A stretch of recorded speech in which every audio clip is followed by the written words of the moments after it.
Good evening to you. We thank you for joining us for KVUE News at 5. I'm Ashley Goodo. And I'm Mark Mullins. Texas voters have just 2 days left to cast ballots early in the primary runoff elections, including the high-stakes U.S. Senate Republican runoff. Yeah, that race could have major implications in the fight for control of the U.S. Senate. And politicians are still reeling after yesterday's endorsement by President Donald Trump of Texas Attorney General Ken Paxton over incumbent U.S. Senator John Cornyn.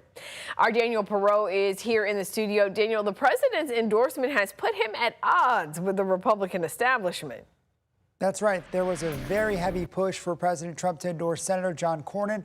The Wall Street Journal reports that Senator Tim Scott called the president just moments before he endorsed Attorney General Ken Paxton to make a final pitch, but that was not successful. The president's mind was already made up, and now his relationship with Congress is in a rather precarious position.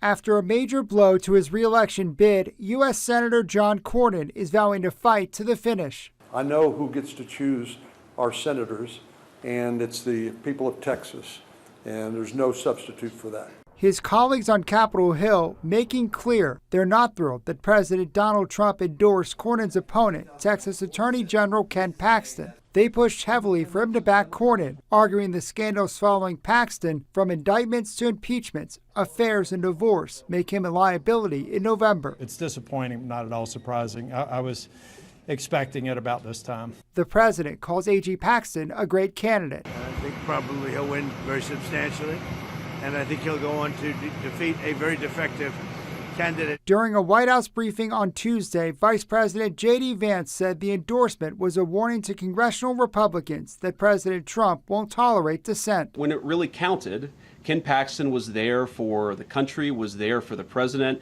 and that's why he ultimately earned the president's endorsement. On the other end of Pennsylvania Avenue, Senate Majority Leader John Thune said he's sticking by Senator Cornyn. None of us control what the president does. He made his decision about that.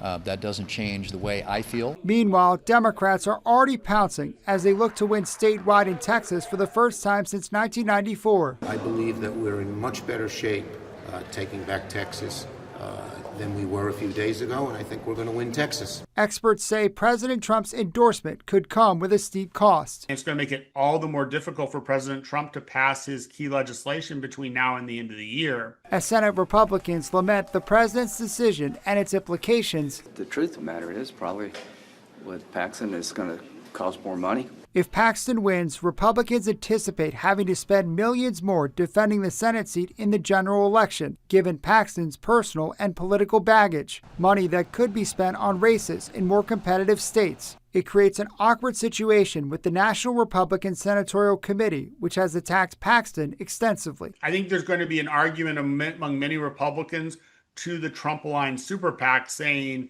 you guys stuck us with Ken Paxton as our nominee. You guys need to dig us out of this hole by spending the tens of millions that needs to be spent in order to defeat James Tallarico.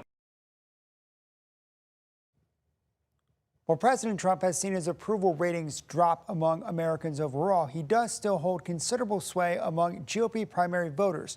John Cornyn is the latest lawmaker that the president has attempted to defeat for not being loyal enough.